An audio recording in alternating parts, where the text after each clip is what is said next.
Welcome to session 5 of module 4. So in module 4 we were dealing with software testing and software evolution. So we understood what is software testing, what is software evolution. Also we took up the different topics in software testing starting from session 1 to the previous session. So we understood the different stages of software testing. Also we understood what is software evolution. Okay.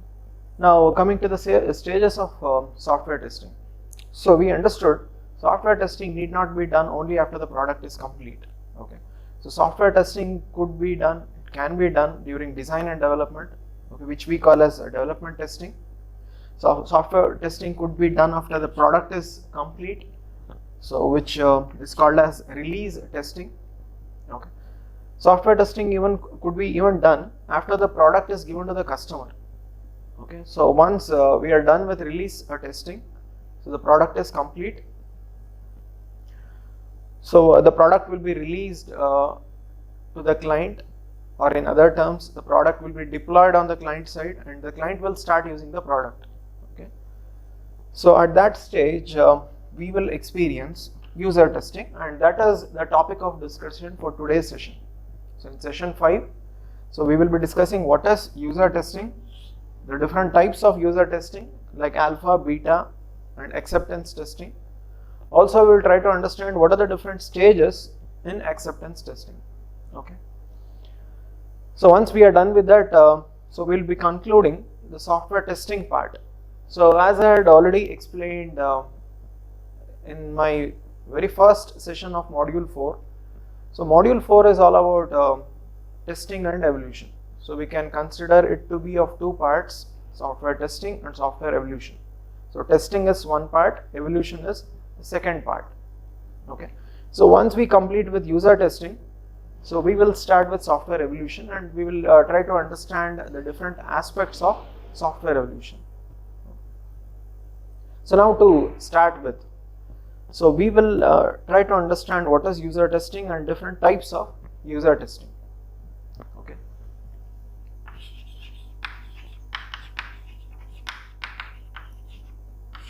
So as the name is suggesting, so user testing is done by the end users or the stakeholders, okay, who will be using the software. Okay. Now how exactly user testing is done, what is its need, what is its relevance, what is its significance, so we will try to understand. Okay. So user testing can be of the very first type, that is alpha testing. So what happens in alpha testing? Okay. So now in alpha testing, the clients or the users of the software will involve themselves with the development team. Okay. So they will sit together with the development team and test the product, the features, functions, then and there itself. Meaning that there will be immediate feedback with respect to the features and functionalities that are being designed and developed. Okay. So that is alpha testing. So selected members from the client side will involve themselves with the development team, and they will be testing the product. Okay. So the second one is beta testing.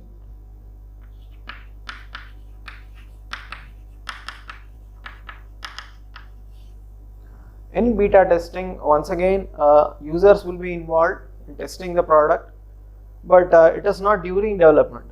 Okay, they will not involve themselves with the developers. Instead, okay, maybe almost complete product or maybe partial product, okay, it will be released to clients. The clients will use it, they will experience it. Any issues they experience, they will be reporting it back to the development team. Okay. So users are not involving themselves with the developers. They are not sitting with the developers and testing the product. Instead, almost complete product or fully complete product will be given to the user, and the user will verify it, okay, check it for any issues or flaws. So that is the beta testing. And the last one is the acceptance testing.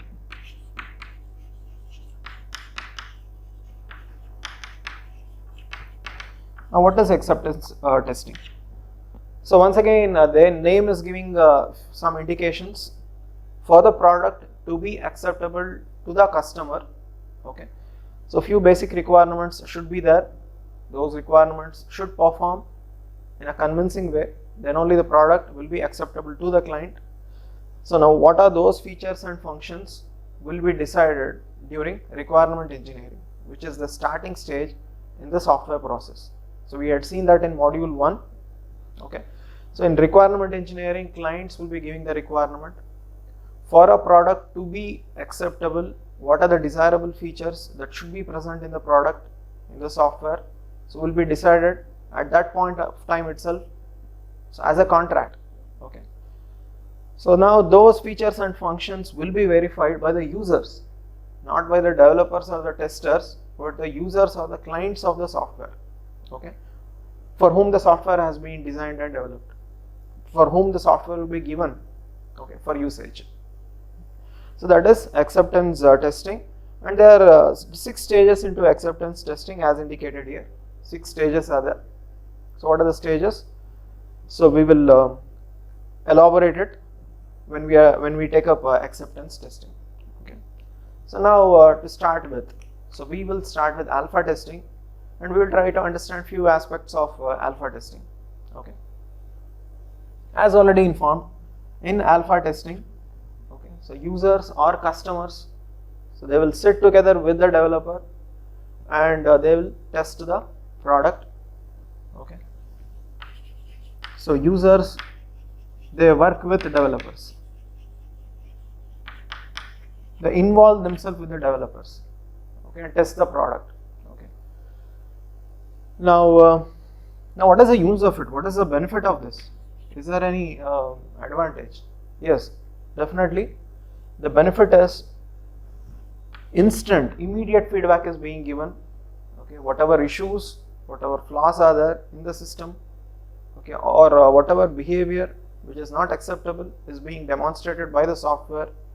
So immediate feedback of that is given by the users to the development team, and the development team will fix the issue.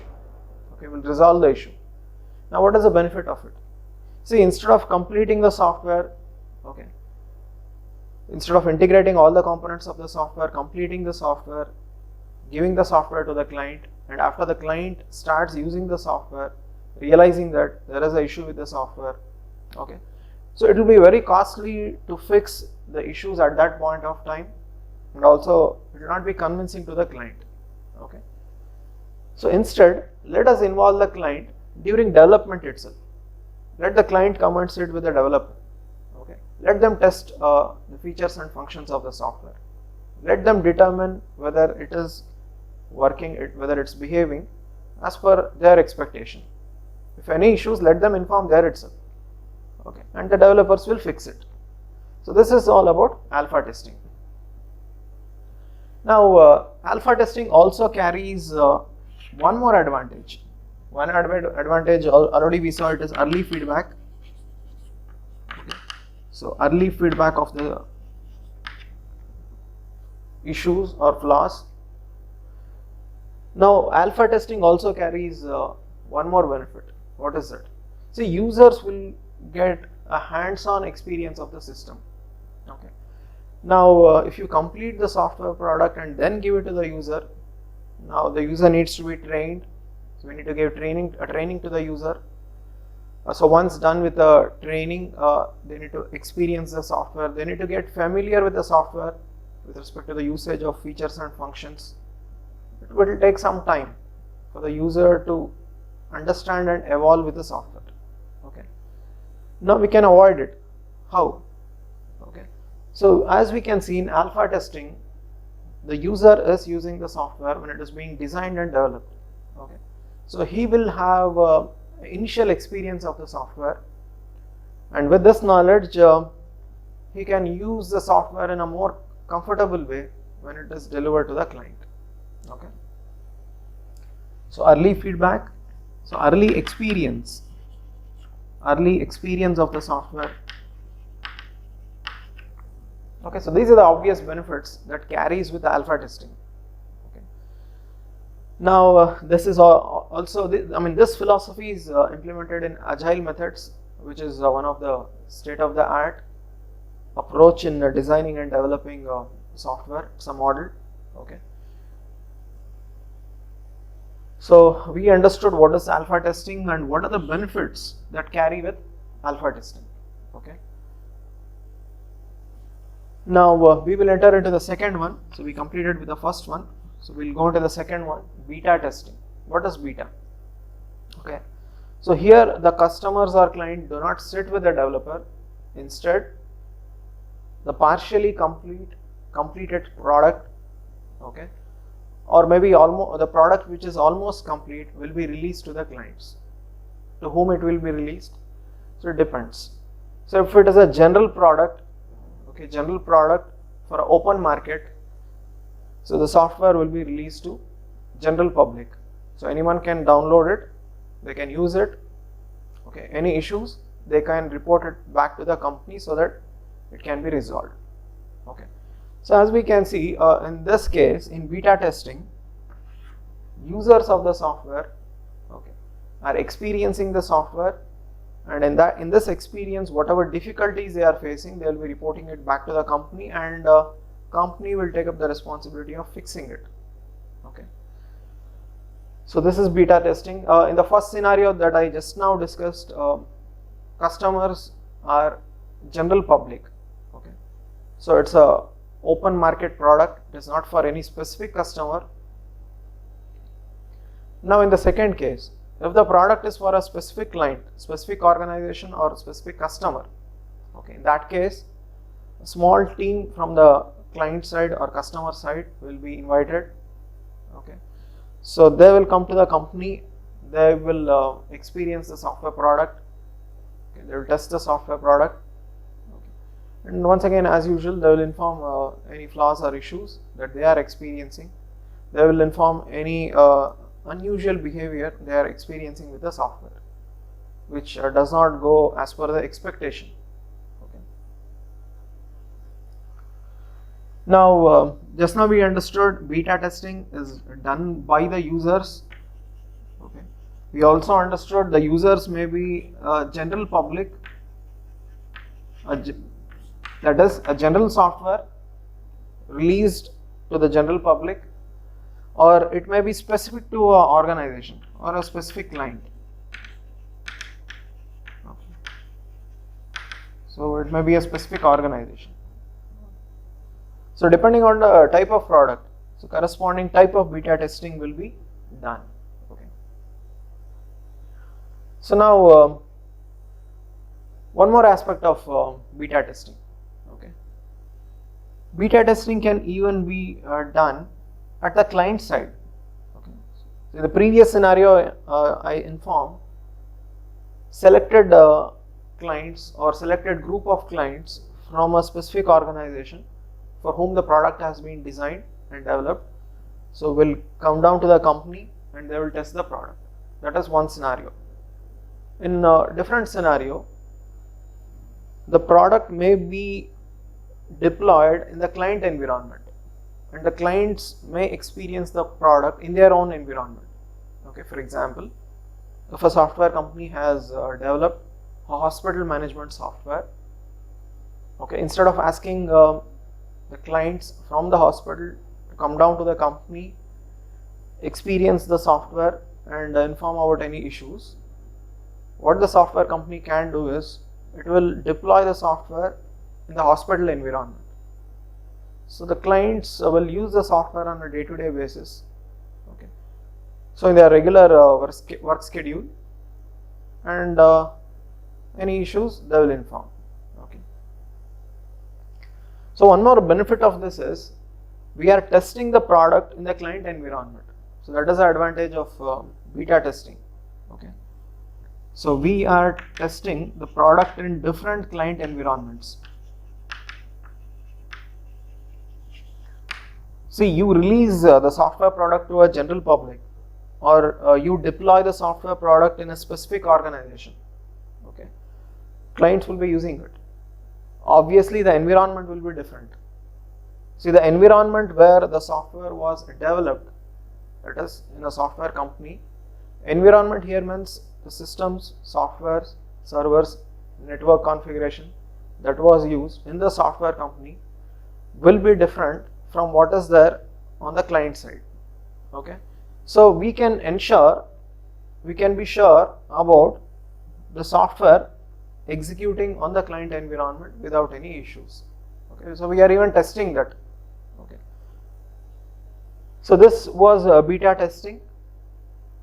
It is same as alpha testing in terms of involving the users, but at what point you are involving, so there lies the difference. Okay, so in alpha testing we are involving the clients or customers during development. Okay, in beta testing we are involving the clients or customers when the product is almost complete. Okay, and the last one, the acceptance testing. And one more benefit, beta testing can also be a product marketing. As you can see, we are releasing the product to general public. Okay, public will be using it. It is like marketing the product. Okay, maybe we can offer the product to the customers, to the general public for a limited duration, trial period, 15 days, 20 days, 30 days. So if the customers are convinced, so they can buy the product. Okay, so we are ensuring customers will experience the product before they can make a decision about whether to buy the product or not. Okay, so it can be like a product marketing also. So now the next one is acceptance testing. So what exactly is acceptance testing? Why it is needed? What are the benefits? So we will explore. So in this part. So we'll take up the third one, that is acceptance testing. So acceptance testing is also a type of user testing, and it will be done in 6 stages.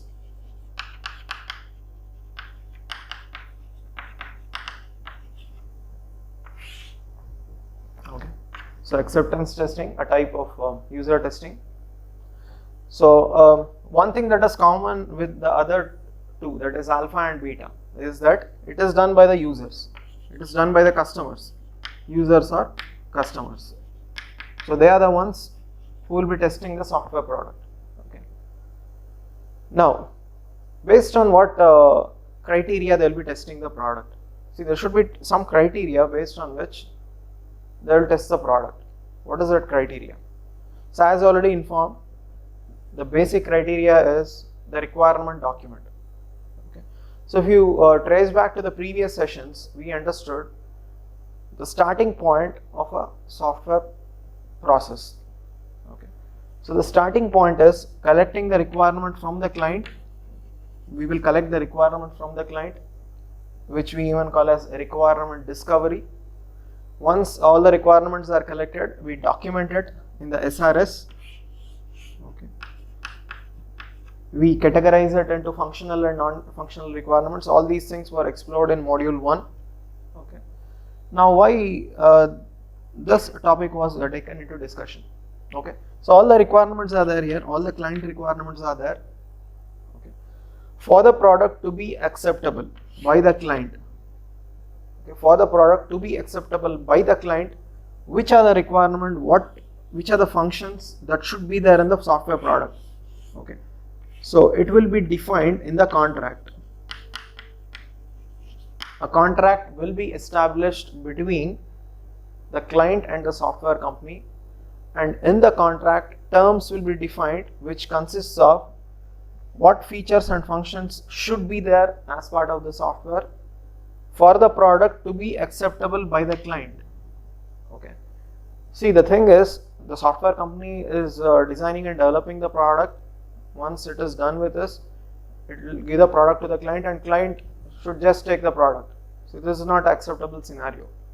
Okay, client should be convinced that whatever features and functions they are expecting is there in the product.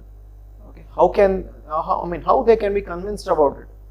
They can be convinced once they verify it. okay, once they experience the software, and that is done in acceptance testing. Okay, but what features and functions should be there in the software will be decided in the contract. Okay, and this contract has derived the features and functions from the requirement document. Okay,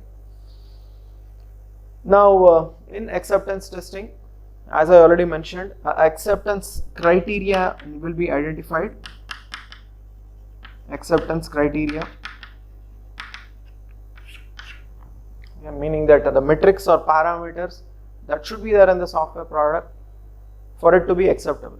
For example, if a student is moving from second year to third year, so there is a criteria, acceptance criteria. What is that? So you should have cleared, you should not have more than maybe 4 subjects as a carry. That is a criteria.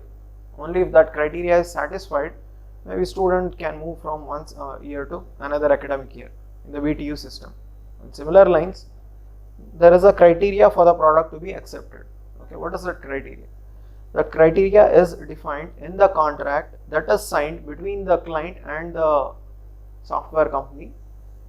And when this contract is signed, from where the terms of the contract were derived, so it is in the starting stage itself, when the requirements were documented and the contract was defined.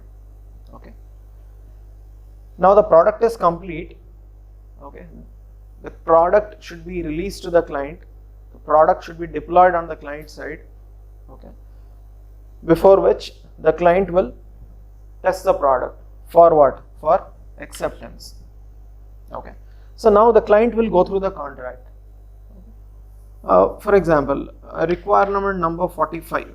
I'll just take a sample example. Requirement number 45 was a very crucial requirement. It should be there as part of the software. Okay, for the software to be acceptable. Okay, now the client will check. For example, if it is a patient monitoring system and requirement number 45 is collecting the details of the patient. Okay, now the client will check whether that feature, that provision is there in the software, wherein which the credentials of the client has been collected, can be collected. Okay, maybe one more requirement as part of the software is when the doctor completes with his diagnosis of a patient, the diagnosis details should be stored in the database. We'll call it as requirement number 90. Okay, so you can see as part of the contract, it is a mandatory requirement. It is a requirement that should be there for the product to be acceptable. Okay, now the client will verify. Okay, so after the patient details are entered in the application. Okay, so is it being stored in the database as per the expectation? So that will be verified by the client. Please note, it is being done by the customers, clients, not by the designers or developers of the software or by the testers. Client is doing it. Okay, so acceptance testing is done based on acceptance criteria. Okay, so we understood what exactly is acceptance criteria and its relevance in acceptance testing. Okay, now when acceptance testing is done, so when the product is complete, now it is ready for release, meaning that release testing has been done. Now the product is ready for release. Release to whom? Release to the clients. The product is ready for deployment at the client side. But the client will not just take the product by the company. Okay, so the client will perform acceptance testing as per the acceptance criteria. Okay, so this was acceptance testing. So now up to this point of time, we understood what is user testing. We understood the clients or customers for whom the software has been designed and developed. So they will be responsible for testing the software. They will be responsible for testing the correctness of the software. Okay, they will be responsible for validating the software. So we understood in user testing there are different types. The very first one is alpha testing, next beta testing. We understood the similarity and differences between alpha and beta. We also understood what is acceptance testing. Okay, so now we will jump into the different stages of acceptance testing. What are the different stages? Okay.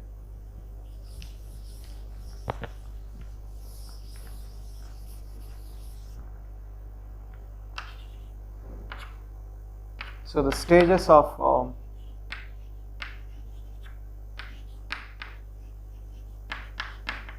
acceptance testing. Okay. So we have a sequence here. We have some set of steps that will be performed by the client in synchronization with the company. So what is that? Okay. So the very first stage is define the acceptance criteria. So define the acceptance criteria. This is the very first stage. So already this was explained in the previous discussion. For the acceptance testing to be done, we need to have an acceptance criteria. From where it is derived, just now we understood. So it is from the contract. Okay, it's from the contract. Okay. Second step is plan the acceptance testing.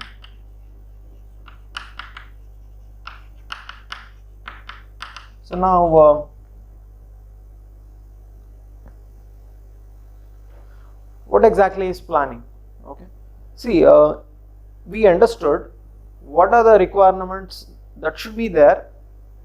Okay, that should be there in the software for the product to be acceptable.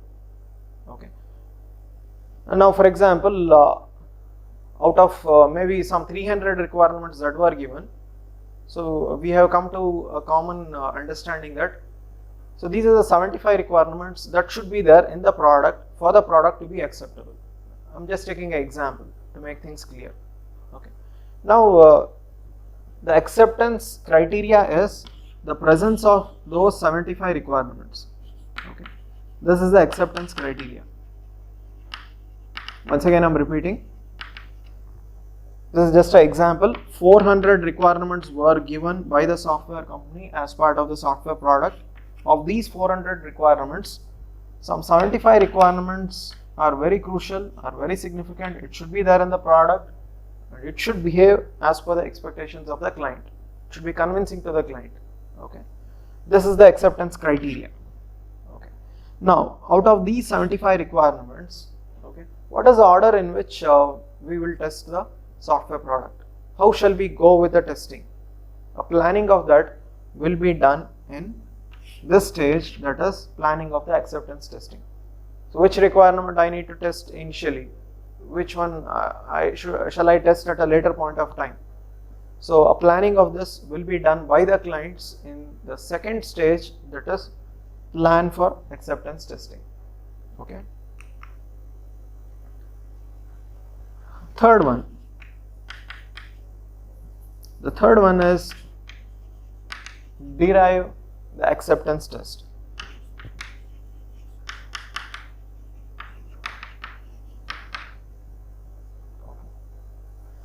Now what is deriving acceptance test? It is nothing but writing test cases, that's it. Okay, so test cases will be written. Now what is a test case and how a test case will be used to test a specific feature or function in the software? So this was already discussed in the previous sessions. A test case is typically consisting of functionality that has been identified for testing, what type of input should be given to that function, what is the process that should be followed by that function, and what is the expected output from that feature or function. Okay, so all these details will be collected and test cases will be written. Okay, so now for the acceptance test cases will be written. Okay, now once test case has been written, we need to run it, that's it. So running of the acceptance test.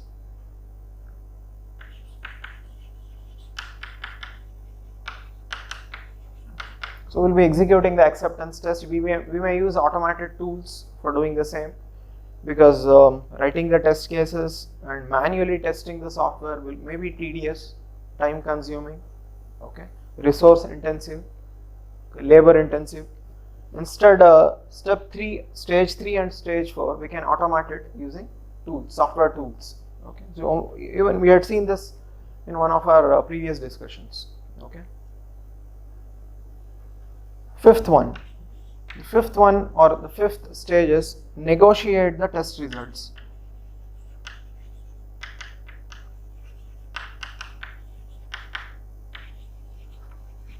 Now, what is negotiation of test result? Okay. Now, test case was written, and based on the test case, the feature or function was tested. Okay. Now, the result of the test may be a pass or a fail. If the result is pass, no issues, the software will be accepted by the customer. Okay. Now, what if the result is a fail? It's a failure. Now, what needs to be done in that case? So, in that case, the client will discuss with the software company or people responsible in the software company. So, there will be a discussion. Okay. And based on that discussion, they will decide what is the next step that needs to be done. Okay. So, should we go with the issues? Should it be fixed? And if it needs to be fixed, and in what terms it needs to be fixed? So, all those things will be decided during the negotiation or discussion. Okay. Okay. Meaning to say that if there are some minor issues, okay, the customer can accept the product and they can start using the product. Okay. Because time is also a very crucial factor here. Now, if the issue is a major issue, okay, see, as I already told you, failure can be a minor failure, minor issue, or a major failure. See, if it is a minor failure, minor issue, that can be fixed by the software company, and while the fixture is being developed, the clients or customers can start using the product. But if it is a major issue, then definitely the client accepting the product and using the product before it is being fixed, maybe that may not be acceptable, okay, to the client. So depends what type of failure has occurred. Is it a major issue? Is it a minor flaw in the software? So depending on that, negotiation will be done, whether to accept the software and start using it, or whether to postpone the acceptance after the fixation has been done, fixation of the issues. Okay. And that is step number 6. Okay. The outcome of the negotiation. Okay. So that is step number 6. I'll be writing here. What is step number 6? After the negotiation, a decision will be made. What is the decision? Decision is to whether accept it or reject it. Who will decide this? The client will decide, because they are the ones who have paid for the software. They are the ones who will be using the software. So if it is a major issue, okay, if it is an issue that is really troubling the client, they will not accept it, and that is what we can see as stage 6. Okay. If there are no issues, or if it is a minor issue, once again the client can accept the product. Okay, and the minor issue can be fixed by the software company. Okay, and that is stage number 6. Okay. So now the client or customer will decide whether the software should be accepted, whether it is good enough to be accepted or not. So this was acceptance testing done by the client. The terms for acceptance testing, that is acceptance criteria, is derived from the contract that was signed between the client and the software company. Okay. What is there in acceptance criteria? The crucial functions, significant functions, important functions, which should be present in the software, which we cannot miss out. Okay. So those crucial requirements will be identified, and that will be used as a criteria for accepting the software product. Okay. So this was acceptance testing. So this is, we come to the end of software testing. So as I already mentioned, in module 4 we have 2 parts, software testing and software evolution. Okay. So major focus of software testing is trying to find any errors, bugs or flaws in the software, so that it does not trouble the customer when it is deployed and used in a live scenario. Okay. So we try to identify the flaws and fix the flaws And the big question here is when software testing is done. So we found the answer for this question. So testing can be done at any of the stage in the software process. It can be done during design and development. It can be done during release or before release. It can be even done after the release. And in this session we understood the user testing, which is done by the user of the software. Okay. So this was software testing.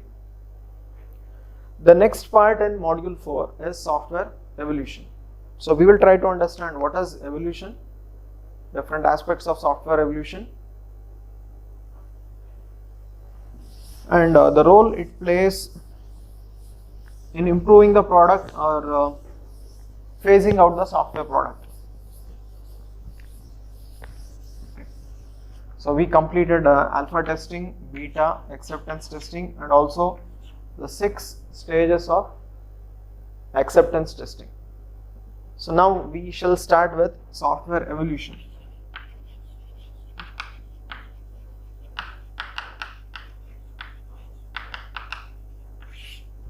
What is evolution? So evolution is improvement, continuous improvement. Okay, improvement to the software, continuous upgradations to the software, fixations of issues with respect to the software. When it will be done? See, we understood software testing can be done during design, during development, okay, before release of the software, okay, even after the release. But when software evolution comes into picture, okay, so software evolution comes into picture after the software is complete, it is deployed on the client side, client has started using the software, so now it is the starting point of software evolution. To depict it graphically, so I'll just write the timeline of the software process that we had already seen from the starting stages. So a software process. Okay, so we understood software process starts with requirement discovery, that is collecting the requirement from the client. Then it enters into the design. Okay, so coding, testing, and also we understood testing can be done during design and coding also. It is not like it is a stage after coding. This is also one of the types of testing. And once done with this, that software is ready for release. So we perform release testing. After release of the software will be deployed on the client side and the client will start using the software. So as per this timeline, the client starts using the software.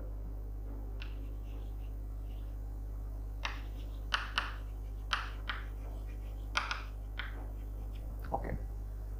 Now, after the client starts using the software, the very first question here is, now is there a need for making any changes or modifications to the software? Is there a need for updating the software? Okay. The answer to this question is yes. This was discussed in many of the topics in the previous modules. Okay. Once a software is complete and given to the client, it is not a final point. Okay. Continuous improvement should be done to the software. Continuous updates should be done to the software. New features, new functions should be added to the software. Now, what is the reason for it? The reason being changes in the requirements of the client. See, client requirements are not static. It keeps on changing. So even after the software is received by the client and they have started using it, the requirements of the clients will change. Okay. Now, what is the reason for that change? The reason for that change is changes in the society, okay, changes in the technology, changes in the policy of the government, internal changes within the company, within the client side itself, changes in the policy of the client. All these can result in new requirements. Okay. Now, the client has a new requirement. Now two possibilities are there. Should they scrap the old software? Should they discard the old software? And should they ask for a completely new software? That is option number one. Option number two is, should they try to upgrade their software? So two options are there. So client has come out with a new requirement, but please understand this new requirement is not during the starting stage of the software process. Okay, but the software was given to the client has started using the software, and at that point a new requirement has emerged. The reasons for the new requirement emerging at that point, so just now I briefed you. Now what the client should do? Now the ball is in the court of the client. What the client should do? Okay, so two possibilities are there. One is completely discard the old software. Okay, discard the old software and go with the new software, which has those new requirements in the form of new upgraded features or functions. Second possibility is update the software. Okay, so which option to go with? Which option is cost effective?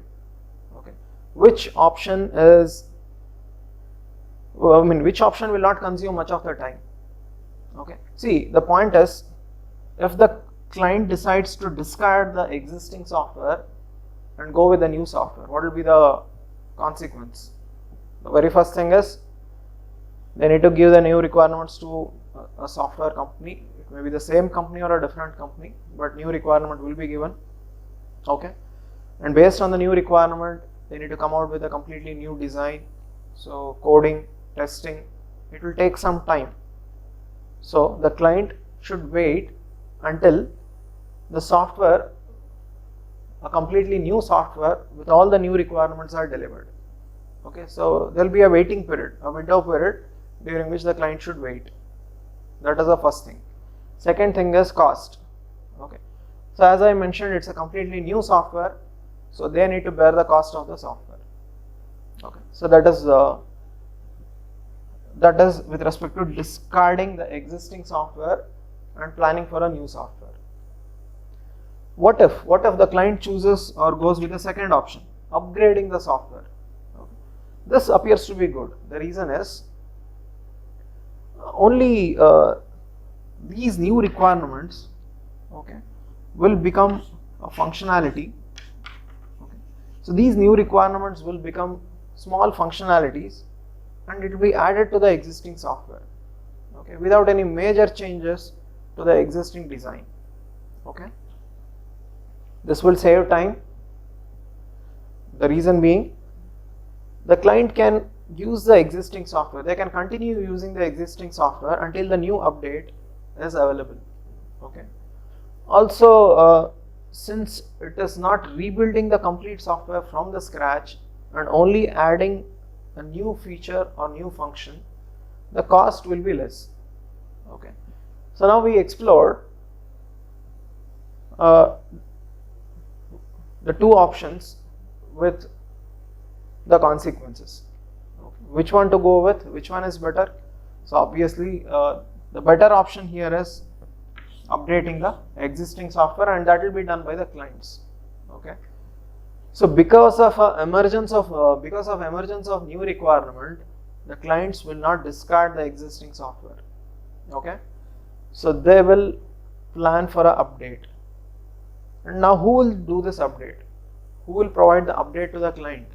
So once again, the client cannot sit and develop the new feature or function. Okay, so it will be done by the software company. There will be a contract between the software company and the client, which will have terms regarding maintaining the software, okay, during evolution. That is, after the software is given to the client. Okay. Now this is what we call as software evolution. Okay. So after the client takes the delivery of the software, after he starts using it, okay, new requirements will emerge. Okay, and those new requirements will be part of the software as new features or functions with small modifications or maybe even major modifications to the design and coding of the software. Okay, so that is software evolution. So we understood what is software evolution, the stage in which software evolution comes into picture. Okay, and in software evolution, what exactly is done? Okay, we are not discarding the software, but we are updating the software. Okay, the reason being the cost of the software and the time that is required for updating the software or coming out with a completely new software. So with this, we will conclude session 5. In the next session, we will continue our discussion with software evolution, about software evolution. We will try to explore other dimensions of software evolution. Okay. So to summarize, in session 5, we understood the last stage of software testing, that is user testing. Okay. User testing is done by the clients or the users or customers of the software. So we have different types of user testing, like alpha, beta, acceptance testing.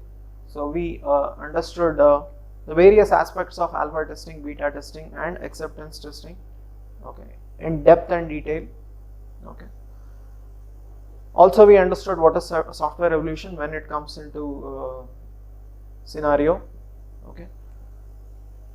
So we'll take a continuation of this in session 6. So thank you.